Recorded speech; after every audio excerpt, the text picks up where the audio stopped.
So, you want to talk MLB The Show 21, do you? Well, welcome. I am the one and only WrestleFlexer. 3, 2, 1. And I'm here to talk to you about MLB The Show 21. We're going to do our year in review of the newest installment in MLB The Show. I'm going to talk about some of the positives. We're going to talk about the negatives. We're going to talk about some of the things that aren't necessarily negatives but shouldn't necessarily come back in the game next year. And we'll talk about, things I'd like to see for next year. So we'll jump right into it. Let's talk about the positives. The positives, number one, and it's always number one, is the content. MLB The Show, SDS, they continue to be the kings of content. Every single year, no matter what is going on with this game, even, last year when they had the COVID delayed season, they still killed it with the content. There are so many cards in this game, so many diverse, different players that you can use. No two God Squads are alike in this game. There might be certain key elements that look similar, like the bullpen. Starting rotations usually kind of start to fill out towards the end of the year with about the same pitchers. But, the lineups are always different. On my team, I have Adley Rutschman as my catcher, and he's batting, I think, third for me. Not a lot of people have Adley Rutschman. They might use the new finest Salvador Perez. They might use the signature series Mike Piazza. But that's the beauty of the content that comes out, is each and every single team is so diverse. What next? The Stadium Creator. Stadium Creator was a lot of fun this year. You could make your own stadium. You really couldn't. They said you couldn't take it into competitive areas, which was really weird because it was on ranked seasons a lot, and you could play it in VR. So I don't really know what that was about. Maybe I'm wrong. Someone can correct me if I'm wrong. But that was a fun new addition to the game. That was a lot of fun for people to try out, and a lot of people had a lot of fun with it. They ran with it. A lot of people used max elevation. That way, you were just hitting bombs the entire time. But that's the beauty of it, is you could 100% make your stadium the way that you wanted your stadium. What else is a positive about the game? How about adding in the uniforms of your favorite teams and even minor league teams? There was a full set of minor league jerseys that you could add in. There was a full set of MLB jerseys that you could add in, and there were a bunch of different ones. For the Yankees, they had ones that they had going on today. They had some road classics. They had some home classics. Just whatever your team was, you could find a uniform that fit your style for that particular day. And that really works for towards the end of the year, when a lot of content creators like to do the all-time team builds. It was great. You didn't have to worry about making that team's specific jersey. You could just find it. You can find it and you can get it. And most of them were on the marketplace, so that made it pretty easy. Oh, God, I just screwed my whole hair up. Well, it's been screwed up since the beginning. Irrelevant. Those are some real key positives to this game. Now, some things that weren't necessarily negatives, but things that I don't believe should come back in the game next year. Getting 40 wins to get a World Series reward in ranked seasons. There's a reason why these specific rewards are set up for World Series caliber players. It's because it's incredibly difficult to get the World Series. You shouldn't get rewarded for tanking your record, and that's the problem. Is a lot of people would tank their record to go down to like veteran difficulty or all-star difficulty and beat up on some people who may not be as good at the game. Now listen, I'll be the first to admit it. I suck shit at this game. You'll see it all over this game. You will see it during this whole gameplay. I suck shit at this game. And that's fine. I'm fine with that. I can get myself up to the Division Series. Right now I got a 5-0 run in BR. But I have come to terms with the fact that I'm not a World Series player this year. Probably not going to go 12-0 in BR. And most of the events I missed out on just because, after a while, when you get shit on by World Series players, you just don't want to go through it again. Which is fine. But I, as a non-World Series caliber player, I should not be getting rewarded for not making World Series. And it's the same thing with the BR program. Now, the BR program was a little bit more difficult to complete. You had missions that you had to complete. Wins would certainly help you get towards that, but it was a little bit more of a journey to get BR rewards. And if you completed the BR program, awesome. You were rewarded. And I think that was probably a better way of going about it. Do I necessarily think that they should keep that in the game next year? No. Again, why am I getting rewarded for not having gone 12-0 when someone who has gone 12-0, they're getting the exact same rewards for me? It doesn't give any, or as me, it doesn't give any kind of incentive to go 12-0. You complete the program, you get your reward, you move on. Another positive in the game is, and as always, it is super easy to go no money spent in this game. You don't need to spend a single dime on Stubs to be able to field a World Series caliber team, to complete live series collections, to complete any of the collections that they came out with this year. You don't need to spend a single dime to get those Stubs. You could easily get to 1 million Stubs just by being a decent player, making World Series and going 12-0 in BR. There were a ton of programs that you can grind out, and they always rewarded you with Stubs. You're always getting free packs, so there's always a chance of pulling a diamond. Not like any of us here ever pulled Trout, but I digress. My pack luck is absolute dog shit. But if you pulled Trout multiple times, you could sell Trout, and that made you a boatload of Stubs, because up until probably the last month of the game, Trout was sitting close to 300,000 Stubs the entire time. So if you pulled 2 Mike Trouts, you had 1 for collections, and then you had a free 300,000 Stubs sitting right there. It is super easy to get Stubs in this game. It is super easy to field a competitive team. Again, those programs, most of the cards that come out of there, they're competitive cards.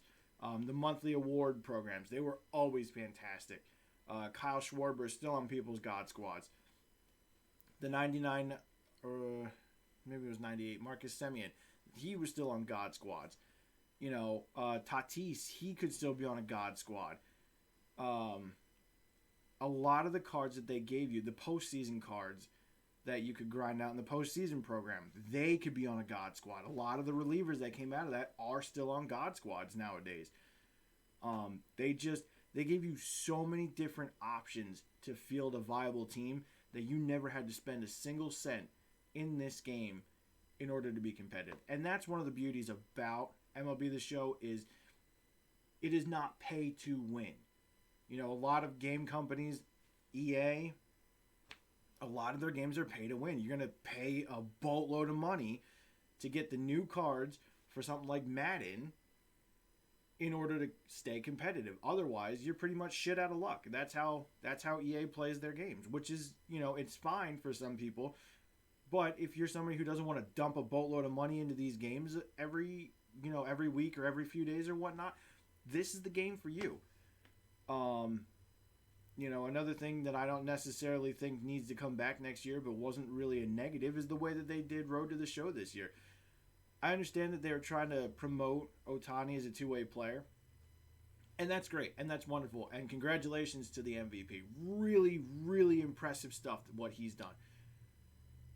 You don't need to make your Road to the Show based around being a two-way player. Now, you do have the option to take on strictly pitching or strictly hitting, but it's not the same as Road to the Show in the past, which is kind of a bummer for a lot of people, because a lot of people like myself, like I've been playing Road to the Show since MLB The Show 16. I've had guys in the past that I brought up to these games to complete their career and whatnot, and you couldn't do that this year because you pretty much had to make a completely new character in order to stay with the two-way player option. It wasn't the worst. Road to the Show was kind of this year, honestly. I wouldn't chalk it up as a full negative, but it's definitely not listed down as the positives. Now, one of the positives about Road to the Show is grinding out. Road to the Show helped you with your creative player. Again, I'm not the biggest fan of the creative player being on teams. I think they're too good. They're way too good But I understand people putting them on their teams because if they're in there to be used, use them. You know, a lot of people still have their caps on their God Squads nowadays. Now, where we're going to get into is the negatives of this game. And one of the biggest negatives of this game, and this is exactly why this game is never going to be fully competitive, is RNG. This game is RNG based. And if you don't know what RNG is, it's random number generator. Basically, every time you put input into the game, it spins a number. And if the number comes up in your favor, good. You get good input. If it doesn't, you're shit out of luck. And a lot of that came into play with fielding. You see some weird animations out there. Some guys who have diamond level defense misplaying balls, getting bad jumps, you know, whiffing on what should be a routine play, running into the wall out in the outfield, which costs you an extra 5 or 6 steps, which gets your opponent an extra base. You know, if your opponent was rounding third and all you needed was a good animation and a good throw to hammer them down and home, you hit that wall, boom, 1, 2, 3, 4, 5 steps for them to get off the damn wall just to get a shitty throw in. Even if you perfect your throw, it wasn't fun. It made the game a whole lot less competitive, made the game a whole lot more frustrating. A lot of the game's input was based on RNG. Anything that isn't pinpoint pitching was RNG based. I use pulse pitching. And, you know, you could put in good input 10 out of 10 times, but probably 6 out of those 10 times you're hanging the pitch or the pitch doesn't go where you want it to. And that's just not okay. You know, I don't like the fact that if I put good input in, I'm not going to get rewarded for it. But then you see, you know, some of these guys get off PCI bad timing swings that turn into home runs. It's RNG. And people could say, well, that's just baseball. That's just baseball. The reality is it's not just baseball. Because a lot of times you get rewarded in baseball for good input. Now, is there bad luck in baseball? Absolutely there's bad luck. But if I hammer a perfect, and you're telling me it's going right into the teeth of the defense, I call bullshit. You know, if I have good timing and good PCI placement and it turns into a routine fly ball, not buying it. And then you're going to tell me that little Johnny sitting out there on his Xbox misses the ball entirely and was very late on it, and it's over the wall. So the game is too RNG based, and it makes things difficult. It makes it a lot less fun to play.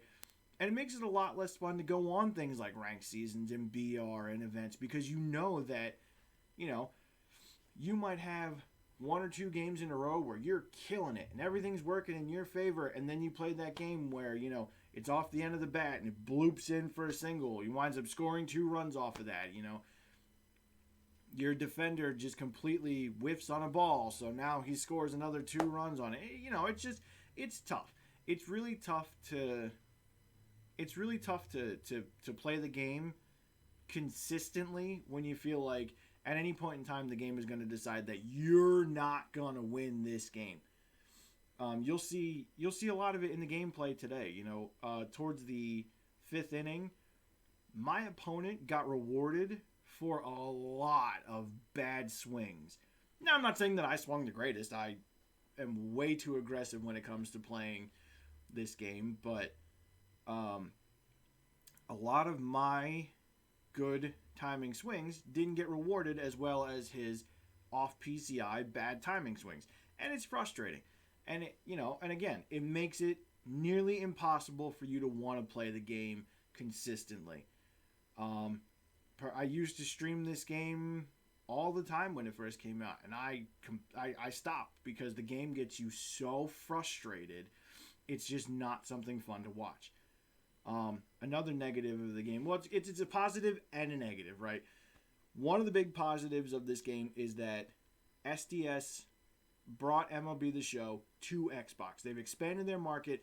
Fantastic move. Brilliant marketing. That was a whole market that they were just completely missing, having been stuck on PlayStation the entire time. They've moved, and now Xbox players can play as well as PlayStation players. That's great. They've expanded the community.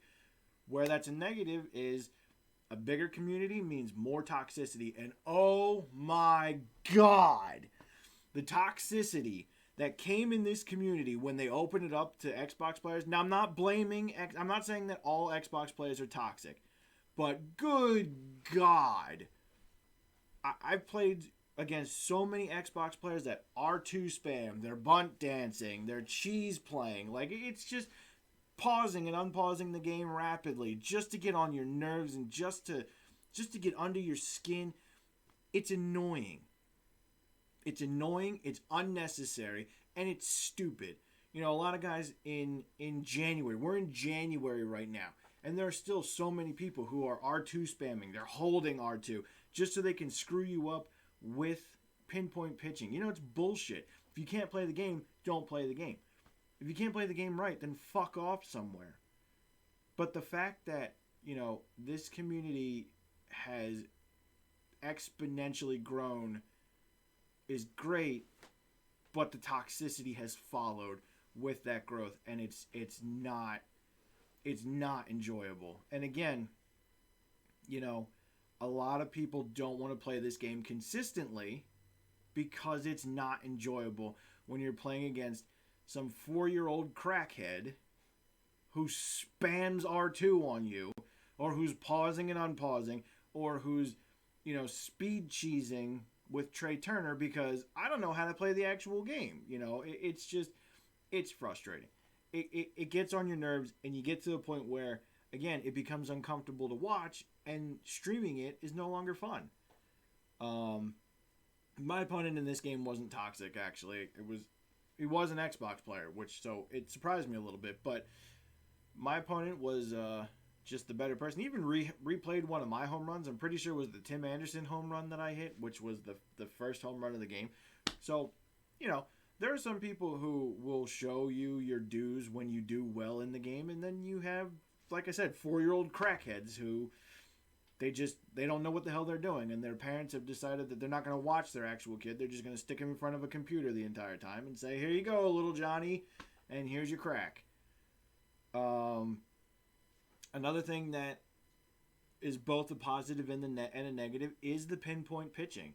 You know, pinpoint pitching is great. It gives you a lot more control on your pitches, and good input means better results. But it's busted. Let's be honest. Pinpoint pitching is so broken. You can't tell me that Jacob deGrom throwing 101 miles an hour is consistently dotting the corners. It's not happening.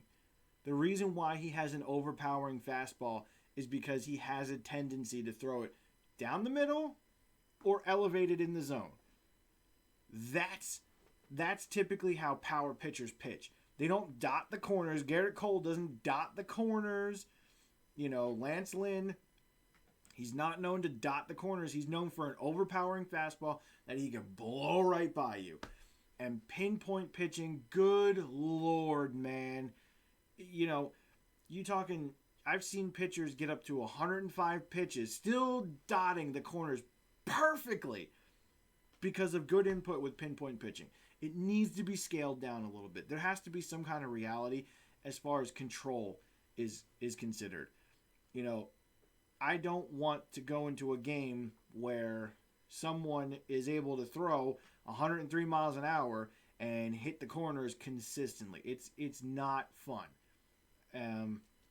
They actually even wound up changing the size of the PCI at some point because there was a way to almost guarantee a third strike every single time by throwing down and in. Your PCI couldn't reach that far, and if a pitcher could just dot that corner perfectly every single time, forget it. You were done.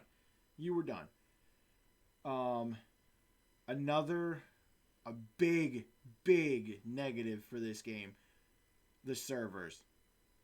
We're going to talk about the servers because holy shit were they bad.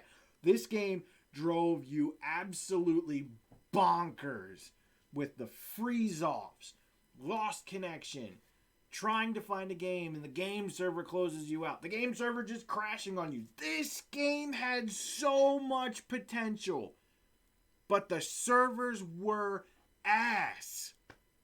And there were a lot of people who were saying that depending on what time you were playing the game, it was unplayable. Because the servers were so bad that it didn't matter what input you got in when you were playing the game, it was bad input. It was always going to be bad input because the servers couldn't handle it. And to that I say, if you weren't ready to expand into Xbox, you shouldn't have done it. You know, global pandemic, I understand. I get it. They worked from home for most of 2020, probably a good portion of 2021. I understand that. But if you weren't ready to expand your market that far, then you shouldn't have.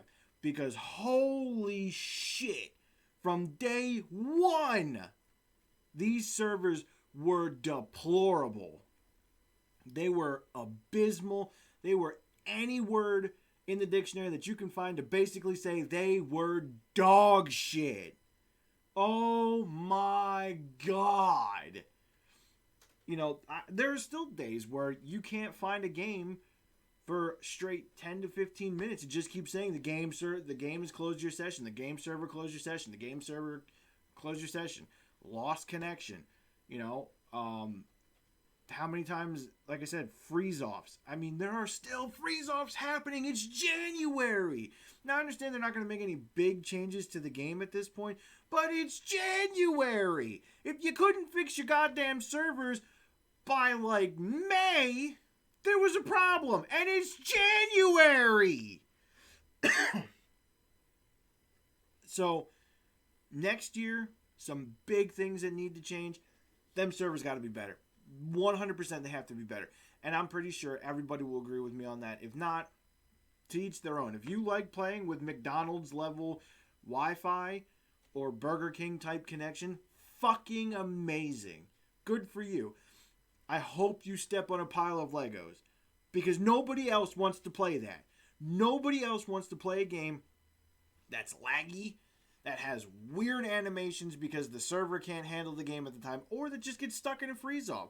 You know, if you're in the middle of a 12-0 run, and you're on your 12-0 game, and all of a sudden the game just decides, nah, fuck it. Now what? You're screwed.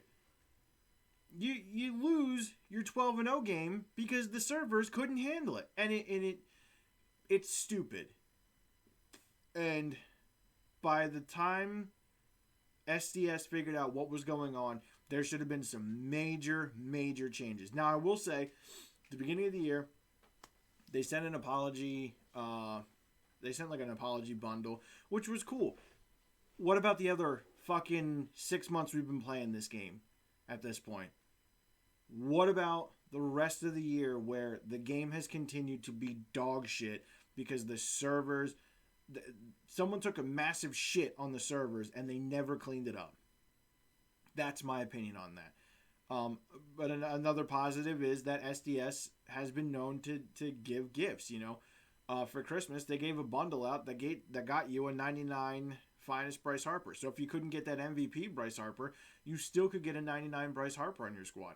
And I love that card. He's on my squad. I think I'm hitting under 300 with him right now, which, you know, whatever. Again, I'm dog shit at the game, but man, he's a good card. He's got good power. He's got a good swing. Bryce Harper cards are always fantastic. So the fact that people could just get a free 99 Bryce Harper for their team, awesome. It was beautiful. Some things that I want to see changed about this game. Franchise needs a full overhaul, you know, for the people who don't necessarily want to play online. I enjoy franchise, but franchise gets stale, man.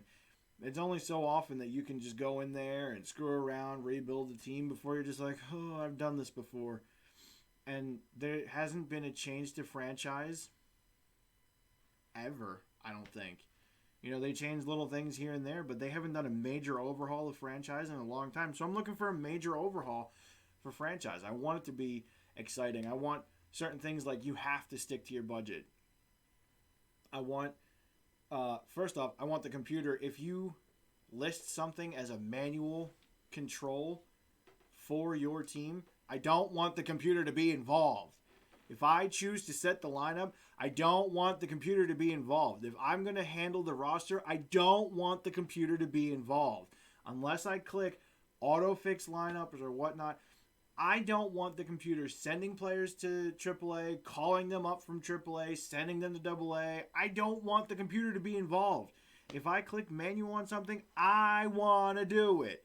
That's my responsibility as the player. And if the computer is going to fuck around and screw things up for me, I don't want it. Because there have been a lot of times where, you're developing somebody and all of a sudden the computer sends him to AAA. Well, what the hell, man? I had him called up to the majors because he was ready.